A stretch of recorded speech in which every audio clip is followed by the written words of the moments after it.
Dropshipping failed for millions of people who tried it. Not because the model is broken, but because they followed the same outdated playbook everyone was selling in 2019. The suppliers changed. The ad platforms changed. The rules changed. The stores that worked in 2020 stopped working by 2022, and the people who lost money rarely found out why. This video is for those people. Not beginners. Not people looking for a get-rich-quick overview. People who built a store, spent money, got chargebacks, watched their ad spend disappear with nothing to show for it, and walked away wondering what actually went wrong. The answer is not that dropshipping is dead. The answer is that a very specific version of it died, and the replacement looks nothing like what the old tutorials taught. Between 2017 and 2021, the standard dropshipping formula was simple. Find a product on AliExpress, build a general store on Shopify, run Facebook ads, and collect the margin. That model had three things working in its favor. Facebook ads were cheap, reaching 1,000 people cost under $5. AliExpress had millions of products available at low cost with no minimum order. And consumer tolerance for long shipping times was higher when online shopping was still relatively new. All three of those advantages are gone. Apple's iOS 14 update in 2021 broke Facebook's targeting system by blocking third-party tracking across iPhones. Almost overnight, ad costs increased.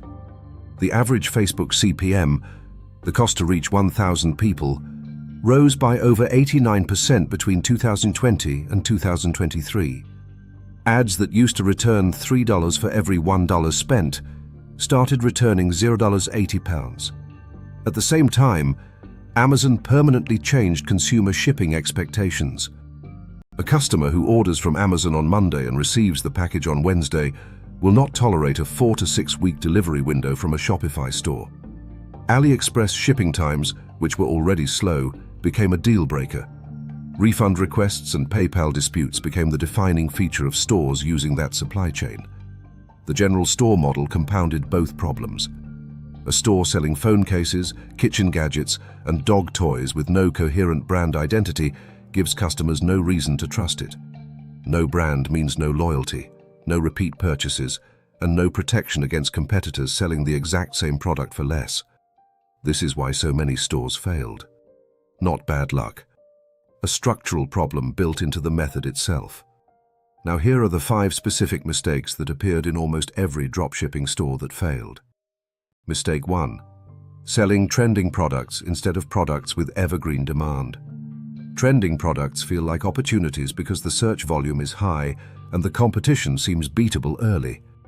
The problem is that trend cycles are short. By the time a product is trending enough to appear on a winning products list, the saturation is already happening. Stores chasing trends spend money entering a market that is already in decline. Evergreen demand means people are searching for this product every month, not just for 6 weeks. Kitchen tools, pet accessories, home organization, fitness equipment, categories where the need is permanent, not seasonal. Mistake 2, using AliExpress suppliers with 3 to 6 week shipping. This one point is responsible for more failed stores than any other single factor. Modern customers abandon stores that cannot deliver within 10 days. US and EU-based suppliers now offer 7 to 10-day delivery windows at marginally higher product cost, a cost that is entirely recoverable through slightly higher pricing when the store has a real brand. Mistake 3. Running a general store with no identity. A branded one product or one niche store converts at a significantly higher rate than a general store. When a customer lands on a page that sells exactly one type of product, with a store name that reflects that product, photography that shows the product in context, and reviews that confirm it solves a specific problem, the decision to buy requires less convincing. General stores force customers to question whether they are buying from a real business or a dropship operation. Mistake 4. Spending on paid ads before validating the product organically. Running Facebook or TikTok ads on an untested product is one of the most expensive experiments in e-commerce. Organic content costs nothing except time. Posting 10 to 15 TikTok or Reels videos of the product in use, showing the problem it solves, and measuring which content generates saves, shares, and comments is free market research. If organic content cannot generate any interest, paid ads will not fix it. They will just make the failure more expensive. Mistake 5. Ignoring customer service until it became a crisis. Slow response times to customer inquiries, no clear refund policy, and unresolved disputes with payment processors destroy stores quickly. PayPal and Stripe both flag accounts with high dispute rates and will freeze funds or close accounts entirely. Customer service is not optional in dropshipping. It is the primary thing distinguishing a real business from a scam operation in the eyes of both customers and payment platforms. Dropshipping in 2026 works differently on every one of these points. The supply chain problem is solved. Platforms like AutoDS, Zendrop, and Spocket connect stores to US and EU-based suppliers with 3 to 7 day shipping windows. Product costs are slightly higher than AliExpress, but the conversion rate improvement from faster shipping and the reduction in refunds more than compensates for the margin difference. TikTok organic content replaced Facebook ads as the primary customer acquisition channel for new stores. A product video that goes viral on TikTok can generate thousands of dollars in sales with zero ad spend. The TikTok Creative Center shows which product categories are currently driving the highest organic engagement. That data is free and publicly available. Branded niche stores replaced general stores. The most successful dropshipping stores in 2026 look like real brands. A focused product line, a coherent visual identity, a clear customer avatar, and a consistent content strategy.